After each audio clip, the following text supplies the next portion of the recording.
Hello friends, welcome to my channel. এখন তো শীতকাল, তো ড্যান্ড্রফের সমস্যা সবাই ভুগছেন আপনারা। কারো মাথায় খুব ড্যান্ড্রফ হচ্ছে, আবার কারোর মাথায় কম ড্যান্ড্রফ হচ্ছে। আর ড্যান্ড্রফের কারণে চুল ঝরে যাচ্ছে। আবার ড্যান্ড্রফ বেশি হলে তখন আমাদের যখন ফোরহেডে পড়ছে সেখানে র্যাশ হয়, র্যাশ থেকে কালো কালো স্পট তৈরি হয়ে যায়। এগুলো কিন্তু সবকিছু ড্যান্ড্রফের জন্য হয়। অনেকে ভাবেন যে মুখে র্যাশ হচ্ছে কেন, স্কিনে তাহলে যে ক্রিমটা লাগাচ্ছে সেটা শুট করছে না, কিন্তু তা নয়। ড্যান্ড্রফ যেখানে যেখানে ঝরে পড়বে সেখানে সেখানে র্যাশ আসবে। তারপর র্যাশটা কালো স্পটে তৈরি হবে, সেটা ফোরহেডে হতে পারে, মুখেও হতে পারে। কখন কখন ড্যান্ড্রফ ঝরে যখন আমাদের আইব্রোজে পড়ে তখন আইব্রোজে সেই জায়গাগুলো থেকে হেয়ার উঠে যায়, হেয়ারে আইব্রোজে গ্যাপ তৈরি হয়। তো তার জন্য একটা খুব ভালো সলিউশন আছে, ডিপ ক্লিন বলে একটা শ্যাম্পু আছে। এটা প্রাইসটাও খুব কম, মানে রিজনেবল, এবং কাজটা খুব বেশি। তো সেটা কি করে ইউজ করবেন সেটা আমি দেখাচ্ছি। দেখুন, এই চুলের মধ্যে প্রচন্ড ড্যান্ড্রফ, এখন শীতকাল, প্রচন্ড ড্যান্ড্রফ আপনি দেখতে পাচ্ছেন। একটু দেখাও ভালো করে, যে প্রচন্ড ড্যান্ড্রফ চুলের উপরে ভেসে উঠেছে। এছাড়াও যদি আমি এরকম করি, কোম দিয়ে ব্রাশ করলেও কিন্তু ড্যান্ড্রফ উঠছে, এক্সেসিভ ড্যান্ড্রফ।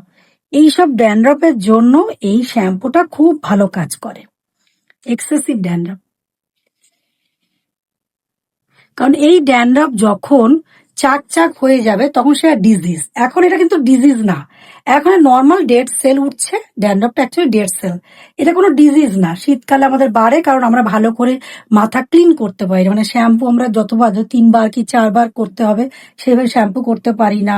শ্যাম্পু ওয়াশটা খুব ভালোভাবে হয় না, মানে চুলটা ধোয়া খুব ভালো মতো হয় না। তার জন্য তখন ডেড সেলটা ওঠে এবং সেটাকে আমরা ড্যান্ড্রফ বলি।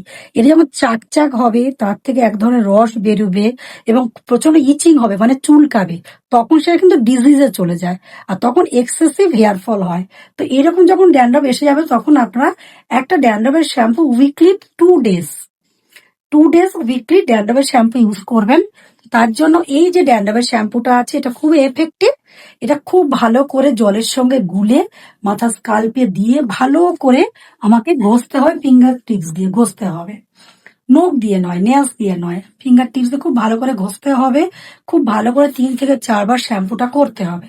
শ্যাম্পু করার পরে যেদিনই আমি শ্যাম্পু করব সেইদিনকে তার ইউজ করা কোম, পিলো কভার, টাওয়াল অথবা গামছা, যে যেটা ইউজ করে সেটা খুব ভালো করে ওয়াশ করে নিতে হবে। কারণ ড্যান্ড্রফ একটা ছোঁয়াচে জিনিস। যেদিন আমি শ্যাম্পু করছি সেদিনকে আমার ইউজ করা জিনিসগুলোকে আমি ভালো করে ওয়াশ করে নেব, করে স্যাভলন অথবা ডেটল জলে একবার দিয়ে তারপরে শুকানো উচিত। তাহলে দেখবেন ড্যান্ড্রফটা ডে বাই ডে কমতে থাকবে।